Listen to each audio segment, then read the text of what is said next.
The Squirrels Who Squabbled by Rachel Bright. The Squirrels Who Squabbled.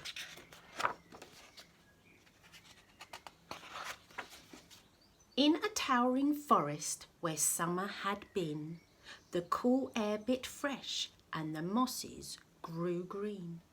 And as autumn edged in and the sky raged red, the sleepiest creatures got ready for bed.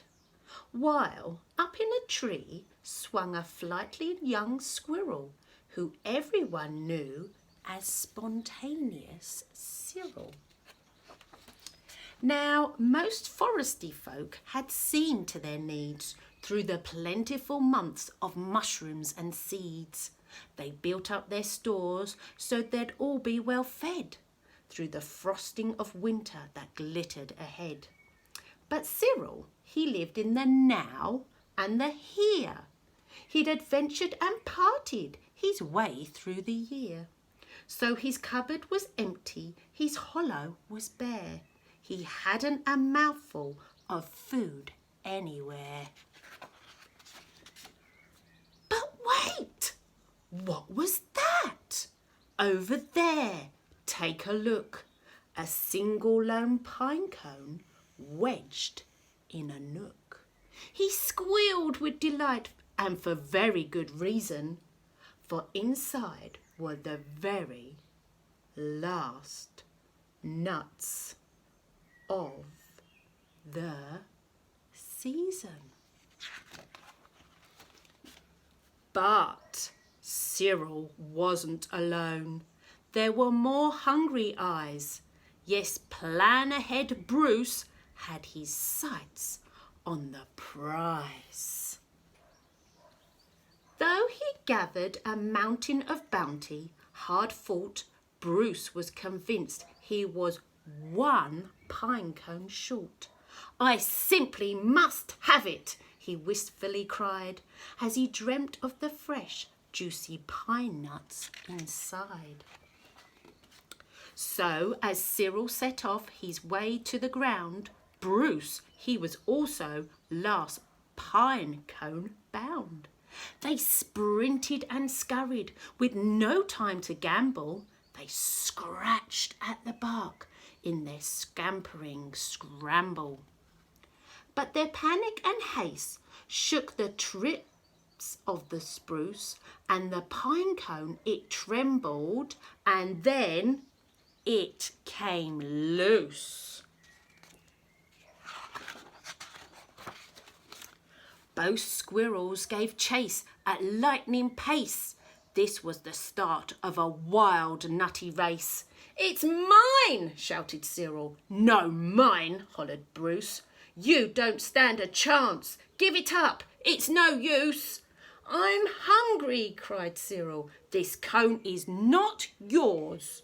"Stay back," shouted Bruce. "This cone's for my stores." It boinged over bushes and flew through the air. It binged on the nose of a slumbering bear. It bounced over boulders, then came to a stop. Then it teetered and wobbled and quivered and plop! Both squirrels followed. Oh, the water was fast. Would they learn that they needed each other at last? But each was intent on how he could win, so they didn't quite notice a bird sweeping in. Cyril and Bruce, they watched in dismay as their cone disappeared up, up and away. "Come back!" shouted Cyril. "They're our nuts!" exclaimed Bruce. But all hope was gone. It was simply no use. And meanwhile they drifted right up to the ledge. Greed, it was driving them over the edge. Cyril and Bruce, they had taken a fall. They were paying the price for wanting it all. They squandered their chances to team up and share. Would their nutty young hopes simply end in despair?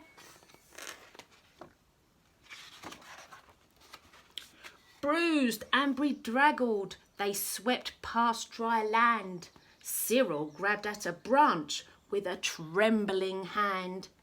Catching Bruce with the other, he heaved and he huffed and dragged him to safety with panting and puffs. They stared at the sky, quite lost in deep thought, until Bruce looked at Cyril and let out a snort. "How silly we are," he proclaimed, all a jiggle. "How greedy I've been," spluttered Bruce with a giggle. "We shall change from today. May the squabbling cease. We should celebrate seeing we're both in one piece." From that day forward, they made a great pair. They would gather together and found they could share. Yes, Cyril and Bruce, they knew in the end the best thing to share is a laugh with your friend.